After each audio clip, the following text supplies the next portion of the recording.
Halo Tribuners, Anda sedang menyaksikan live update Top 10 bersama saya Siska Mawaski. Selama beberapa menit ke depan, kami akan menyajikan 10 informasi terkait kasus pemerkosaan guru pesantren di Bandung, Jawa Barat yang tengah jadi sorotan. Kita jelang live update Top 10 selengkapnya. Kita ke sorotan pertama, Tribuners. Kasus pemerkosaan guru pesantren di kota Bandung, Jawa Barat belakangan tengah menjadi sorotan. Pasalnya, pelaku bernama Heri Wirawan diketahui telah memperkosa belasan santriwati. Akibat aksi bejat Heri, sebanyak 8 korban hamil, satu diantaranya bahkan mengandung sebanyak 2 kali. Korban yang merupakan santriwati tersebut kebanyakan berasal dari luar Bandung yang diiming-imingi disekolahkan gratis oleh pelaku. Kabar terkait jumlah korban kebejatan Heri pun simpang siur. Saat awal kemunculan berita ini disebutkan bahwa korban berjumlah 12 orang. Pusat Pelayanan Terpadu Perlindungan Perempuan dan Anak atau P2TP2A Garut lantas mengatakan bahwa total jumlah korban adalah 21 orang. Ketua P2TP2A Garut, Diah Kurniasari mengatakan, korban tak hanya berasal dari Garut saja, tetapi juga beberapa wilayah lain. Khusus untuk korban asal Garut ada 8 orang yang melahirkan. Seluruhnya telah mendapatkan pendampingan dari tim P2TP2A. Sementara itu, Kasih Penkum Kejaksaan Tinggi Jabar, Dodi Ghazali Emil, dalam keterangannya pada Sabtu 11 Desember memastikan bahwa jumlah korban terdakwa adalah 13 orang. Sebanyak 12 orang menjadi korban pemerkosaan, sedangkan 1 orang merupakan korban pelecehan seksual. Dodi mengatakan jumlah ini sesuai dengan berkas yang diterima oleh Kejati Jabar dari Polda Jabar. Hal senada juga disampaikan oleh Kabid Humas Polda Jabar, Kombes Pol RDA Caniago saat dikonfirmasi. Menanggapi jumlah korban yang bertambah sesuai data P2TP2A Garut, RD mengimbau kepada korban Heri untuk segera melapor.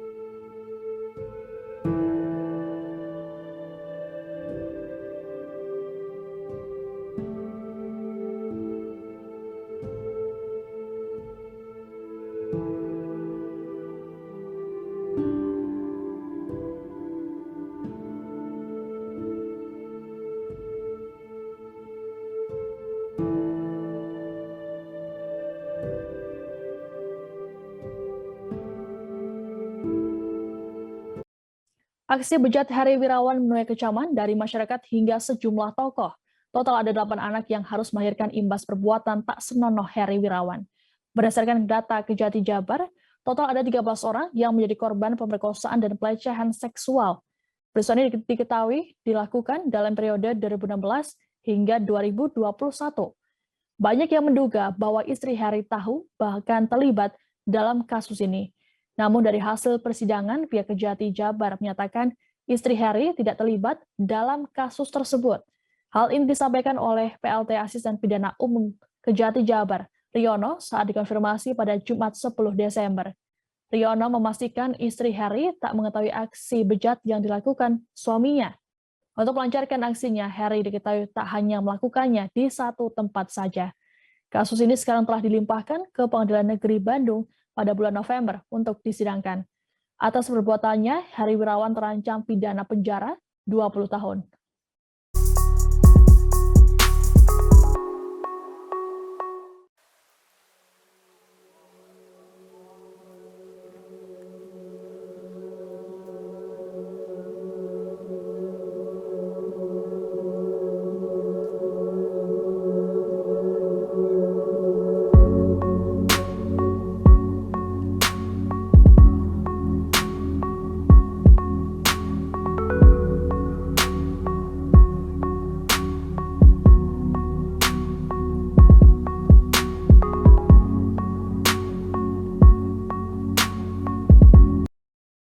Tak hanya memperkosa, Heri Wirawan ternyata juga melakukan sejumlah hal lain pada santriwatinya.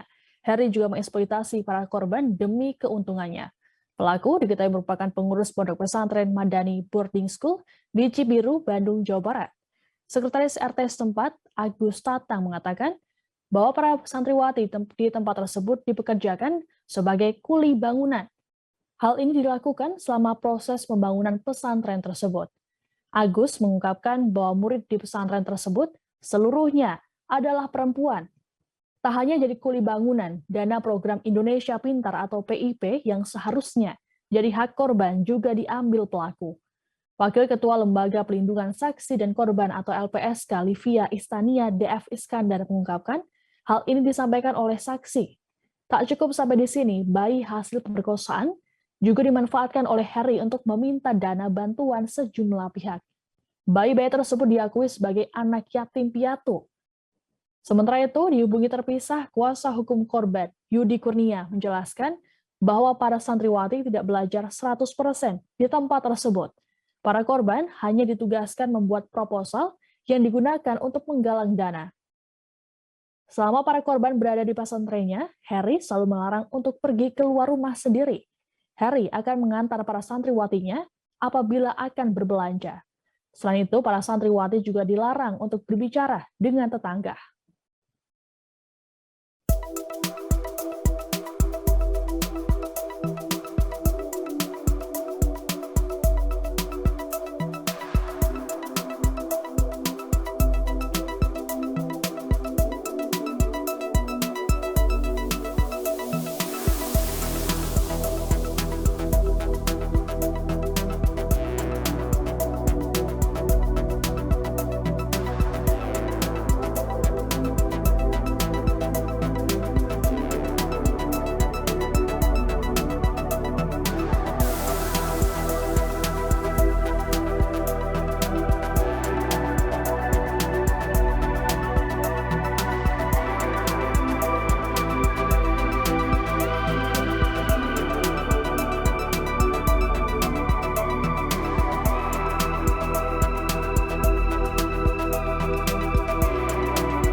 Kesorotan lainnya Tribuners, sebelum kasus pemerkosaan guru pesantren terhadap santriwatinya ini mencuat, orang tua korban disebut sempat dihubungi oleh pelaku.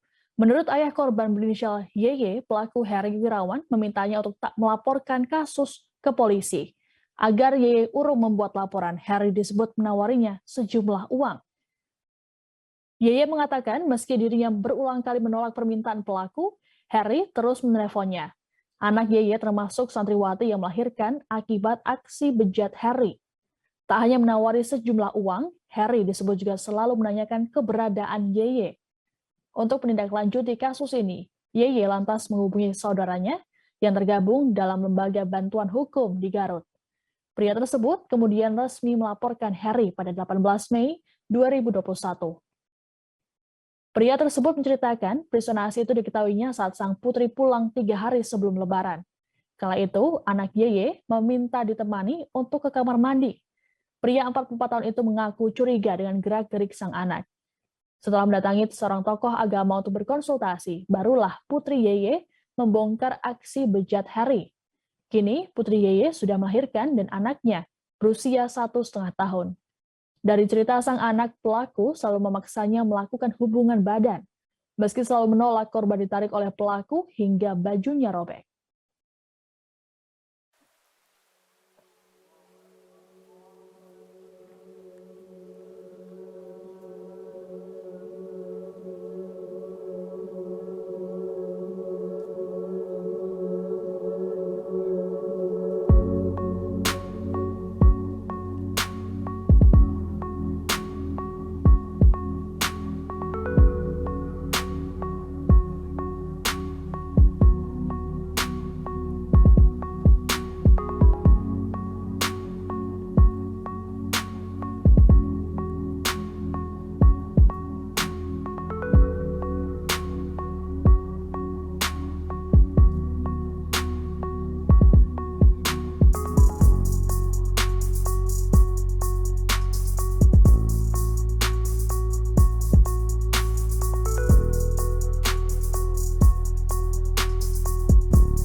Heri Wirawan merupakan guru pesantren di Kota Bandung yang jadi pelaku pemerkosaan terhadap belasan santriwatinya.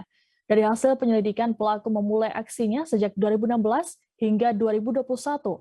Akibat perbuatannya, 8 orang sampai melahirkan dan 1 di antaranya memiliki 2 orang anak. Kondisi ini tentu membuat para keluarga korban merasa terpukul dan geram, termasuk yang dialami oleh seorang kakak korban asal Garut, Jawa Barat, berinisial AN, berusia 34 tahun. AN menceritakan pihak keluarga butuh waktu 6 bulan agar pelaku dihukum setimpal. Ia mengaku kecewa kasus ini baru ramai pemberitaannya belakangan ini.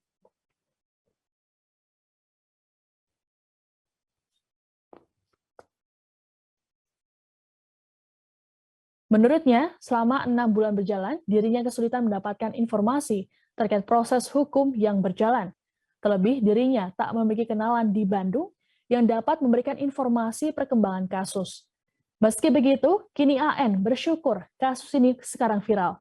Dengan begitu, seluruh pihak dapat melakukan pemantauan. Lain halnya dengan ayah seorang korban yang juga berasal dari Garut. Pria berinisial YY ini mengaku sangat marah begitu mengetahui perbuatan bejat pelaku. Yaya bercerita, saking syoknya sang istri mengalami kejang begitu mendengar cerita sang putri. Tak hanya itu, istri Yeye kemudian jatuh sakit. Pria tersebut mengaku sempat ingin menghabisi nyawa Harry apabila terjadi sesuatu pada sang istri. Seusai mendapat laporan sang anak, Yeye kemudian melaporkan Harry ke kepolisian.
Setelah kasus pemerkosaan yang menimpa belasan santriwati di Bandung ini mencuat, terungkap sejumlah fakta di baliknya, yakni pelaku beraksi di sejumlah tempat.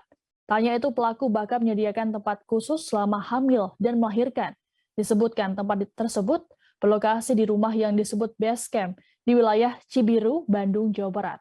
Mereka juga harus melakukan pemulihan pasca melahirkan di tempat tersebut sampai bisa pulih total dan kembali berkumpul dengan santriwati lainnya. Ketika kembali, mereka akan dipaksa mengakui anak yang dilahirkannya sebagai anak yatim yang dititipkan. Saat ini, pihak P2TP2A mendampingi dan memberikan pelindungan pada 29 orang. Sebanyak 12 orang diantaranya masih di bawah umur dan 8 orang telah melahirkan. Tak hanya jadi korban eksploitasi seksual dan ekonomi, para santriwati juga dipaksa menjadi kuli bangunan.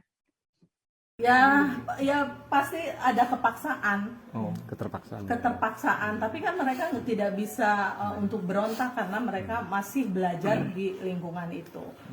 Dan apalagi walaupun dibilang pesantren, ternyata pengajarnya yang mengurus pesantren itu cuman si pelaku. Kalaupun ada guru yang datang, ternyata mereka diiming-imingkan untuk belajar, tapi ternyata mereka belajarnya adalah guru datang itu. Jadi guru datang yang sudah sisanya mereka masak sendiri, anak-anak itu. Waktu itu ada 30 anak yang ada di pesantren itu. Jadi mereka diperlakukan ya gantian memasak, tidak ada orang lain lagi yang masuk ke dalam pesantren itu. Jadinya mereka pun sebenarnya tidurnya tuh bersama-sama gitu ya, kayak kobong gitu. Nah itu pelaku kalau itu ya diambil gitu Bu ya. Ya, Di tempat itu atau tempat? Di tempat itu, walaupun tadi saya lihat ada yang dibawa ke hotel juga, ada itu.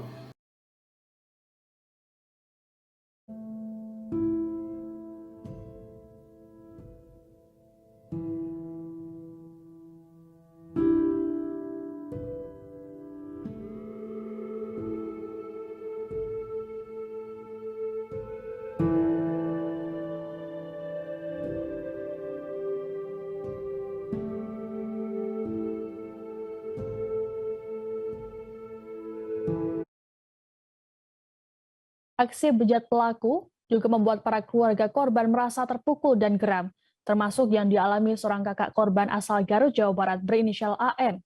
AN menceritakan pihak keluarga butuh waktu 6 bulan agar pelaku dihukum setimpal. Ia mengaku kecewa kasus ini baru ramai pemberitaannya belakangan ini. Menurutnya, selama 6 bulan berjalan, dirinya kesulitan mendapatkan informasi terkait proses hukum yang berjalan.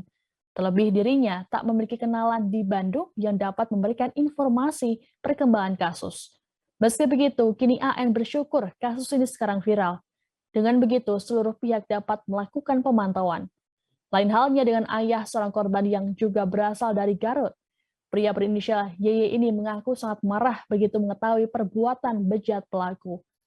YY bercerita saking syoknya sang istri mengalami kejang begitu mendengar cerita sang putri. Tak hanya itu, istri YY kemudian jatuh sakit.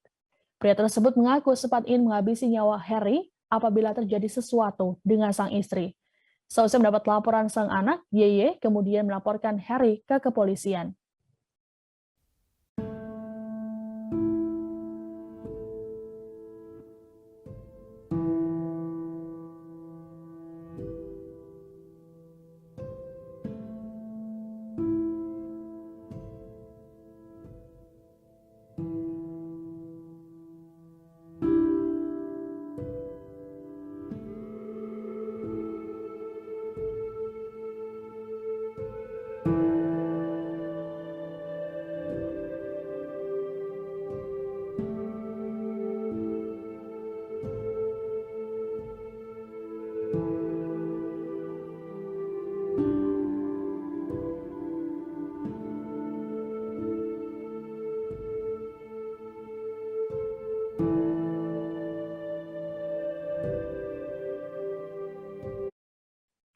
Ketua P2TP2A Kabupaten Garut Diah Kurniasari mengungkapkan bayi dari para korban kini diasuh oleh keluarganya masing-masing. Sedangkan korban kini masih menjalani trauma healing di rumah aman P2TP2A. Diah menuturkan trauma healing tak hanya diberikan kepada para korban, tapi juga orang tua. Saat ini disebutkan bahwa kondisi korban sudah jauh lebih baik setelah mendapat penanganan.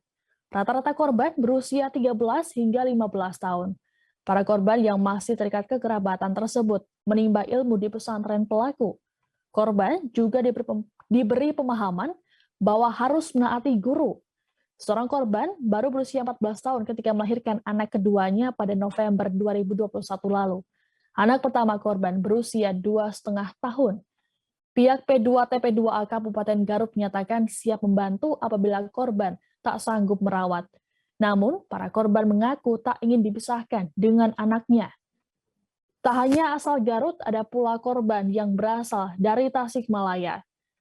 Komisi Pelindungan Anak Indonesia daerah Tasikmalaya menyatakan langsung menghubungi keluarga korban begitu mendengar kabar itu. Selain memberikan dukungan moral, KPAID Tasikmalaya juga membantu pendidikan korban di masa yang akan datang. Yang mendampingi anak-anak, ternyata kami mendapati bahwa dari perbuatan bejat tersebut kami mendapati ada satu anak warga dari Kabupaten Tasikmalaya yang juga menjadi korban. Tetapi alhamdulillah bahwa Ananda kita ini tidak dalam kondisi hamil. Nah, Tapi sama sampai terjadi itu ya, Pak atau ya? ya. Tapi setelah kami melakukan komunikasi dengan orang tua korban, kami mendapati bahwa memang kondisi korban disampaikan kepada kami mengalami trauma, sehingga hari ini masih belum bisa untuk dilakukan komunikasi dengan pihak manapun. Sehingga mungkin KPAI langkah-langkah ke depan adalah bagaimana kita bisa memulihkan kondisi psikisnya terlebih dahulu. Kemudian yang kedua juga bagaimana Ananda kita ini tetap mendapatkan hak pendidikannya. Terus yang ketiga, kami memastikan pemerintah daerah Kabupaten Tasikmalaya, KPAI akan bersama-sama dengan Ananda, sehingga jangan khawatir, tidak sendiri, banyak orang yang memang memberikan dukungan moral untuk bersama-sama menyelamatkan anak-anak yang ada di Kabupaten Tasikmalaya. Kasus amoral guru pesantren di Bandung, Jawa Barat ini mendapat sorotan dari sejumlah kalangan, termasuk pejabat. Mereka mengecam aksi bejat yang dilakukan oleh terdakwa Heri Wirawan terhadap belasan santriwatinya. Menteri Agama Yakut Khalil Qomas menegaskan pihaknya akan menginvestigasi semua lembaga pendidikan, madrasah, dan pesantren demi menghindari terjadinya aksi yang sama di tempat yang lain. Berkaitan dengan pernyataan tersebut, Wakil Ketua Komisi 3 DPR RI, fraksi Partai Nasdem, Ahmad Sahroni menyampaikan dukungannya. Sahroni meminta agar Kemenak segera berkoordinasi dengan kepolisian terkait rencana tersebut. Sementara itu, anggota DPR RI, Deddy Mulyadi, sempat mengunjungi para korban di kediaman masing-masing. Menurut Deddy, beberapa dari mereka sudah membaik, namun masih ada yang trauma. Deddy berujar sejumlah korban menyatakan ingin kembali bersekolah. Menurut Deddy, korban mayoritas dari Garut Selatan karena memang pelakunya berasal dari wilayah yang sama. Ia sengaja mencari korban dari kampung pedalaman di Garut karena dianggap lugu. Tanggapan lainnya juga disampaikan oleh Wali Kota Bandung, Odette M. Daniel, sehari sebelum wafat. Melalui akun Instagramnya, almarhum Mang Odette menyatakan pihaknya sudah memberikan pelayanan untuk memulihkan psikologis korban. Pemerintah Kota Bandung bekerja sama dengan Dinas Pemberdayaan Perempuan dan Pelindungan Anak yang juga bergerak bersama UPTD Pelindungan Perempuan dan Anak Provinsi Jawa Barat.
Korban yang merupakan santriwati tersebut kebanyakan berasal dari luar Bandung yang diiming-imingi disekolahkan gratis oleh pelaku.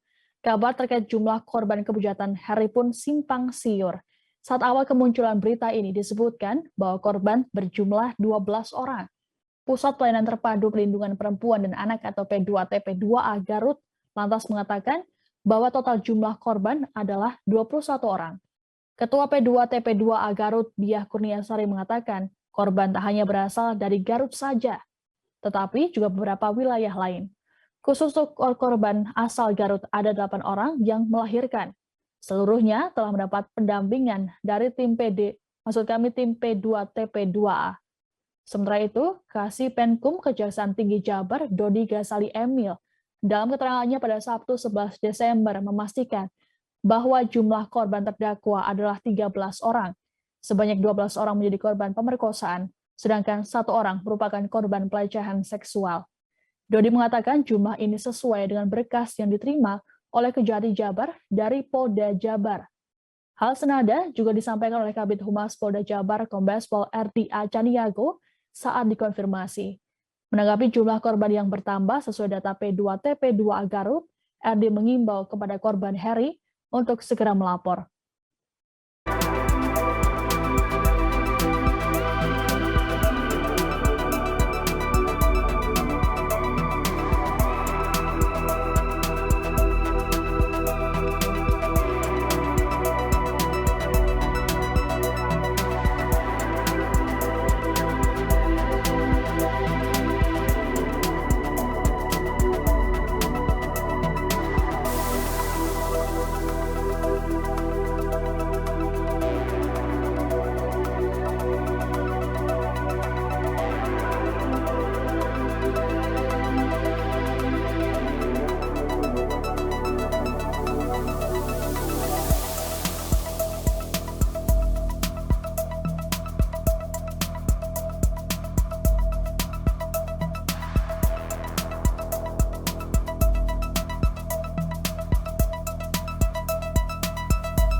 Nama Atalia Praratia, istri Gubernur Jawa Barat Ridwan Kamil, ramai dibicarakan warganet karena dianggap menutupi kasus pemerkosaan yang sudah terungkap sejak Mei 2021 lalu. Atas reaksi warganet di Jagadmaya, Ridwan Kamil akhirnya buka suara. Melalui akun Instagramnya, Ridwan Kamil membagikan salah satu cuitan warganet. Ia menegur warganet yang malas membaca berita dan langsung menyimpulkan segala sesuatu dari judul saja. Kemudian Gubernur Jawa Barat tersebut meluruskan unggahan netizen dengan membagikan 6 poin menjawab tuduhan tersebut. Dalam 6 poin tersebut, ia menjelaskan kasus pemerkosaan santriwati memang telah diketahui sejak Mei 2021. Saat itu, pelaku langsung dilaporkan dan ditangkap polisi. Kesikapan itu membuat kasus ini sekarang sudah masuk ke tahap pengadilan. Ridwan Kamil sendiri berharap pelaku mendapatkan hukuman mati. Sementara itu, Atalia Praratia juga ikut buka suara melalui unggahan Instagramnya pada Minggu 12 Desember. Ia menegaskan tidak mengekspos bukan berarti menutupi kasus tersebut.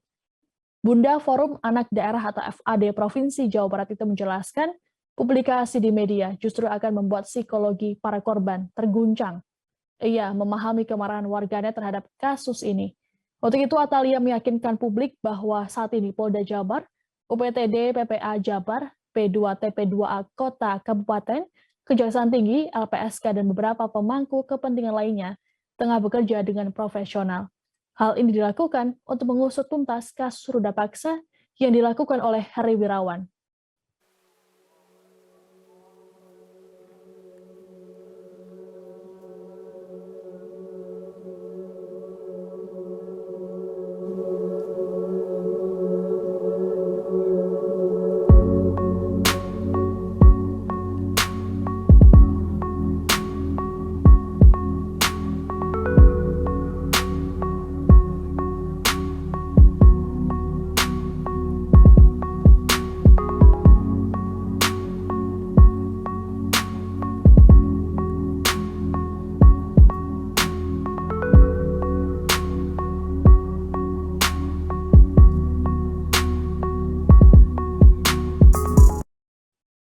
Sejumlah pihak mendesak agar pelaku pemerkosaan 12 santriwati di Bandung, Jawa Barat diberi hukuman maksimal.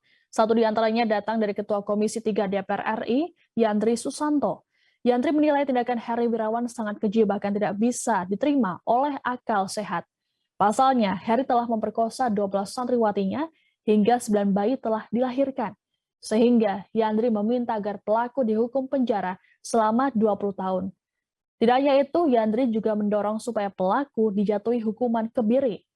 Ia menyadari bahwa selama ini hukuman kebiri masih menimbulkan pro kontra dari berbagai pihak. Namun, ia menilai hukuman tersebut diperlukan untuk memberikan efek jera pada pelaku. Terkait desakan hukuman kebiri, Kejati Jabar menyatakan tengah mempertimbangkannya. Terlebih korban pelaku terbilang cukup banyak. Sementara itu, ahli psikolog forensik Reza Indragiri Amril mengatakan hukuman kebiri ini justru salah kaprah. Reza menyebut kebiri di Indonesia tidak diposisikan sebagai hukuman, melainkan untuk penanganan terapeutik. Sehingga kebiri ini bukan hukuman menyakitkan bagi pelaku, malah menjadi pengobatan. Lebih lanjut, Reza menyebut jika masyarakat ingin pelaku diberi hukuman yang sesakit-sakitnya, maka lebih baik dihukum mati. Namun, sebelumnya harus ada revisi terlebih dahulu terhadap Undang-Undang Perlindungan Anak.